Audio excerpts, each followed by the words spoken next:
K Sudhakaran പെട്ടെന്ന് പിണങ്ങുന്ന നേതാവാണെന്നൊക്കെ എല്ലാവരും പറയും. എന്നാൽ കെ സുധാകരന്റെ ഒരു പ്ലസ് അല്ലെങ്കിൽ അദ്ദേഹത്തിന്റെ ഒരു പോസിറ്റീവ് ആയിട്ടുള്ള ഒരു സൈഡായി ഞാൻ കാണുന്നത് ഇഷ്ടപ്പെടുന്നവരെ സ്നേഹിക്കുകയും കൂടെ നിർത്തുകയും ചെയ്യുന്ന ഒരു കെ സുധാകരനുണ്ട്.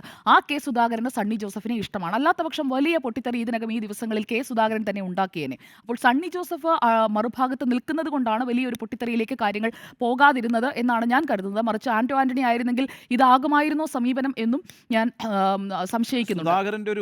സുധാകരന്റെ ഒരു സേ അതിനകത്തുണ്ട്. സണ്ണി ഉണ്ട്. ജോസഫ് ആകുന്നതിനകത്തും അതെ, സേ ഉണ്ട്. ഉറപ്പായും ഉണ്ട്. ആന്റോ ആന്റണി മാറുന്നതിനകത്തും സണ്ണി ജോസഫ് ആകുന്നതിനകത്തും സുധാകരന്റെ ഒരു ചോയ്സ്. അതാണ്.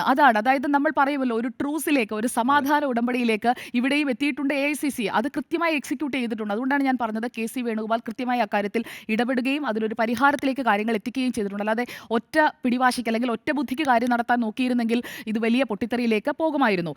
മാത്രമല്ല സണ്ണി ജോസഫിന് കെ സുധാകരനെ അറിയാമെന്ന് ഞാൻ പറയാൻ കാരണം കെ സുധാകരനെ ശ്രദ്ധിച്ചാൽ മനസ്സിലാവും. കെ സുധാകരൻ മൂഡ് സ്വിങ്സ് ഉള്ള ഒരു നേതാവാണ്. ചിലപ്പോൾ വലിയ സന്തോഷത്തിൽ ചിരിച്ചുകൊണ്ട് സംസാരിക്കുകയും എന്നാൽ തൊട്ടടുത്ത നിമിഷം പൊട്ടിത്തെറിക്കുകയും ഒക്കെ ചെയ്യുന്ന, അങ്ങനെ വികാര വിക്ഷോഭങ്ങൾക്ക് വിധേയനാകുന്ന ഒരു നേതാവാണ്.